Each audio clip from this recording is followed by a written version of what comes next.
এই তো সেদিন ২৬শে ফেব্রুয়ারি ২০২৬ ভারত আর ইসরায়েল একটা বিশাল ঘোষণা দিল তাদের সম্পর্ককে এক নতুন স্তরে নিয়ে যাওয়ার। কিন্তু এই যে বড় বড় কথা, এর আড়ালে আসল ব্যাপারটা কি? চলুন এই যুগান্তকারী অংশীদারিত্বর খুঁটিনাটি বিষয়গুলো একটু ভেঙে দেখা যাক। দেখুন, আনুষ্ঠানিকভাবে এই সম্পর্কটাকে একটা নাম দেওয়া হয়েছে, শান্তি, উদ্ভাবন এবং সমৃদ্ধির জন্য একটি বিশেষ কৌশলগত অংশীদারিত্ব। এই তিনটা শব্দ, শান্তি, উদ্ভাবন আর সমৃদ্ধি, এগুলো কিন্তু শুধু কথার কথা নয়, এগুলোই আসলে এই সম্পর্কের মূল ভিত্তি আর ভবিষ্যতের পথ চলার দিক নির্দেশনা। তো আসল প্রশ্নটা এখানেই, এই যে বিশেষ অংশীদারিত্ব বলা হচ্ছে, এর মানেটা ঠিক কি? এই ঘোষণার পেছনে কি কি নকশা রয়েছে? আজকের এই আলোচনায় আমরা সেই সব খুঁটিনাটি বিষয়গুলোই তুলে ধরব, যা এই পার্টনারশিপটাকে সত্যি এতটা স্পেশাল করে তুলেছে। ব্যাপারটা কিন্তু শুধু ঘোষণার মধ্যেই আটকে নেই। দুই দেশের মধ্যে ২০টিরও বেশি নির্দিষ্ট চুক্তি সই হয়েছে, যা পুরো বিষয়টাকে একটা বাস্তব রূপ দিয়েছে।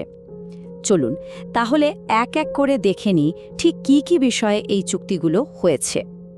এই অংশীদারিত্বের একেবারে মূলে, মানে প্রথম এবং সবচেয়ে গুরুত্বপূর্ণ স্তম্ভটাই হলো টেকনোলজি বা প্রযুক্তি। আর্টিফিশিয়াল ইন্টেলিজেন্স থেকে শুরু করে সাইবার সিকিউরিটি, দুই দেশ মিলে ভবিষ্যতের সমাধান তৈরির জন্য একসাথে কাজ করার সিদ্ধান্ত নিয়েছে। প্রযুক্তিগত সহযোগিতার পরিধিটা কিন্তু সত্যিই অনেক বড়। এদিকে যেমন আছে আর্টিফিশিয়াল ইন্টেলিজেন্স বা এআই আর সাইবার সিকিউরিটি, তেমনি অন্যদিকে আছে উন্নত কৃষি আর খনিজ অনুসন্ধানের মতো বিষয়। মানে ভবিষ্যতের জন্য প্রত্যেকটা ক্ষেত্রই খুব গুরুত্বপূর্ণ, আর এই চুক্তিগুলো সেই ভবিষ্যতের ভিত্তি তৈরি করছে। এখানে ব্যাপারটা বেশ মজার। কৃত্রিম বুদ্ধিমত্তা বা এআই নিয়ে কিন্তু একটাই চুক্তি হয়নি, হয়েছে দুটো আলাদা কিন্তু সম্পর্কিত চুক্তি। একটার ফোকাস হলো অর্থনৈতিক উন্নয়নের জন্য, যেখানে নৈতিক এআই আর সাধারণ মানুষের জীবনে এর ব্যবহারকে গুরুত্ব দেওয়া হয়েছে। আর অন্যটা হলো শিক্ষার জন্য, যেখানে এআই এর মাধ্যমে আমাদের স্কুল কলেজের শিক্ষা ব্যবস্থাকে আরও আধুনিক করে তোলার কথা ভাবা হচ্ছে। খাদ্য নিরাপত্তা, এটা তো সবসময় একটা বড় ইস্যু, আর এখানেও দুটো গুরুত্বপূর্ণ চুক্তি হয়েছে। একটা হলো উন্নত কৃষি প্রযুক্তির জন্য, যেখানে ভারত ইসরায়েল মিলে একটা যৌথ কৃষি উদ্ভাবন কেন্দ্র বা ইনকা তৈরি করবে। আর অন্যটা হলো স্থিতিশীল মৎস্য চাষের জন্য, যেখানে টেকনোলজি ব্যবহার করে মাছের উৎপাদন বাড়ানো হবে আর আমাদের সমুদ্রের সম্পদ রক্ষা করা হবে। এর পাশাপাশি ভারতে একটা যৌথ সাইবার সেন্টার অফ এক্সেলেন্সও তৈরি করা হচ্ছে। শুধু তাই না, উন্নত এআই আর জিওফিজিক্যাল টেকনোলজি ব্যবহার করে খনিজ অনুসন্ধানেও নতুন করে সহযোগিতা শুরু হচ্ছে।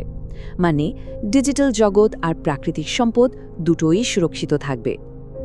তো প্রযুক্তি গেল, এবার আসা যাক দ্বিতীয় স্তম্ভে, যা হলো অর্থনৈতিক সম্পর্ক। এই চুক্তিগুলোর মূল লক্ষ্য হল দুই দেশের মধ্যে ব্যবসা বাণিজ্য, বিনিয়োগ আর মানুষের চলাচলকে আরও সহজ আর শক্তিশালী করে তোলা। ৫০,০০০ সংখ্যাটা কিন্তু বিশাল। শ্রম সংক্রান্ত চুক্তিগুলোর মধ্যে এটাই সবচেয়ে বড় ঘোষণা। আগামী ৫ বছরে আরও অতিরিক্ত ৫০,০০০ ভারতীয় কর্মী ইসরায়েলে কাজের সুযোগ পাবেন।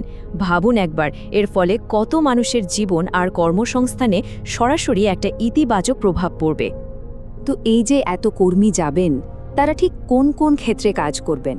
দেখুন, ৩টি নতুন শ্রম প্রোটোকলের মাধ্যমে বিভিন্ন খাতে কাজের সুযোগ তৈরি হচ্ছে। এর মধ্যে রিটেল, লজিস্টিক্সের মতো বাণিজ্য ও পরিষেবা খাত আছে, টেক্সটাইল আর ইলেকট্রনিক্সের মতো উৎপাদন শিল্পও আছে, আবার রেস্তোরাঁ খাতও আছে। মানে অনেকের জন্যই নতুন দিগন্ত খুলে যাবে। আর একটা যুগান্তকারী পদক্ষেপ হল ভারতের এনপিসিআই আর ইসরায়েলের এমএএসসিভি এর মধ্যে চুক্তি। এর ফলে আমাদের সবার পরিচিত ইউপিআই ব্যবহার করে দুই দেশের মধ্যে টাকা পয়সা লেনদেন করা বা রেমিটেন্স পাঠানো আগের থেকে অনেক অনেক সহজ হয়ে যাবে। বিদেশে কর্মরত কর্মীদের পরিবারের জন্য এটা যে কত বড় একটা সুবিধা তা বলাই বাহুল্য। এছাড়াও ফাইন্যান্সিয়াল সিস্টেমকে আরও মজবুত করতে আরও কয়েকটা গুরুত্বপূর্ণ পদক্ষেপ নেওয়া হয়েছে।